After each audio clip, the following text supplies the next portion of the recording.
Inter മിലാന്റെ പ്രതിരോധ താരം നമ്മുടെ ബാസ്റ്റണി ബാസിലേക്ക് വരുമോ എന്നുള്ള കാര്യമാണ് നിലവിലെ ഫുട്ബോൾ ലോകം ഡിസ്കസ് ചെയ്യുന്ന ടോപ്പിക്. അതായത് ബാസ്റ്റണി നമ്മുടെ അറിയാം അത്രയും നല്ലൊരു ആളൊരു സെന്റർ ബാക്ക് ആണ്. അപ്പോൾ ഈ ഒരു സീസണോട് കൂടി ബാസ്റ്റണി ഇന്റർ മിലാൻ വിട്ടിട്ട് നമ്മുടെ FC ബാഴ്സലോണയിൽ ജോയിൻ ചെയ്യുമോ എന്നുള്ള കാര്യമാണ് എല്ലാവരും നോക്കിക്കാണുന്നത്. അതെന്താണെന്ന് വെച്ചാൽ ഇതിന്റെ നെഗോഷിയേഷൻസ് കാര്യങ്ങളൊക്കെ ഇപ്പോൾ നടന്നുകൊണ്ടിരിക്കുന്നുണ്ട്. ഈ ഒരു ന്യൂസ് നമ്മുടെ ഫാബ്രിസിയോ റൊമാനോ അടക്കമുള്ള ആളുകൾ റിപ്പോർട്ട് ചെയ്യുന്നുണ്ട്. അപ്പോൾ ബാഴ്സലോണയും അതുപോലെ തന്നെ ബാസ്റ്റണിയും തമ്മിൽ അവിടെ ഡിസ്കഷൻസ് കാര്യങ്ങളൊക്കെ ഓൺഗോയിങ് ആണ്. നമ്മുടെ കോൺട്രാക്റ്റിനെ പറ്റിയും അതുപോലെ തന്നെ സാലറിയെ പറ്റിയുള്ള കാര്യങ്ങളൊക്കെ നടന്നുകൊണ്ടിരിക്കുന്നുണ്ട്.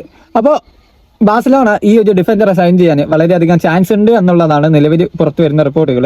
അപ്പോൾ ബാഴ്സലോണയുടെ ഹാൻസി ഫ്ലിക്കിന് പറ്റിയ ആളാണോ എന്നുള്ളതാണ് എൻ്റെ ഒരു മെയിൻ ചോദ്യം. ഞാൻ ആള് കളി അത്ര കാണുന്ന ആളല്ല, പക്ഷെ ഹാൻസി ഫ്ലിക്കിന്റെ ആ ഒരു ഓഫ് സൈഡ് ട്രാപ്പിലേക്ക്, ആ ഒരു സംഭവത്തിലേക്ക്, ഡിഫൻസീവ് സ്റ്റൈലിലേക്ക് ബാസ്റ്റണി എത്രത്തോളം അഡാപ്റ്റ് ചെയ്യുന്നുള്ളത് നമ്മൾ കണ്ടറിയേണ്ടതാണ്. പക്ഷെ ആളെ ക്വാളിറ്റിയിൽ നമുക്ക് സംശയങ്ങൾ കാര്യങ്ങളൊന്നുമില്ല. ആളൊരു മികച്ച സെന്റർ ബാക്കാണ്.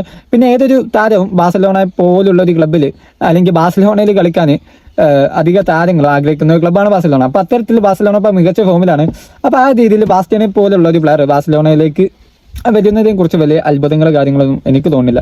ഏതായാലും ഈ ഒരു പ്ലെയർ വന്നാൽ ഫ്ലിക്കിന്റെ സിസ്റ്റത്തിൽ എങ്ങനെയായിരിക്കും ബാസ്റ്റണി പ്രവർത്തിക്കുക എന്നുള്ളത് മാത്രമാണ് നമ്മൾ നോക്കിക്കാണുന്ന വസ്തുത.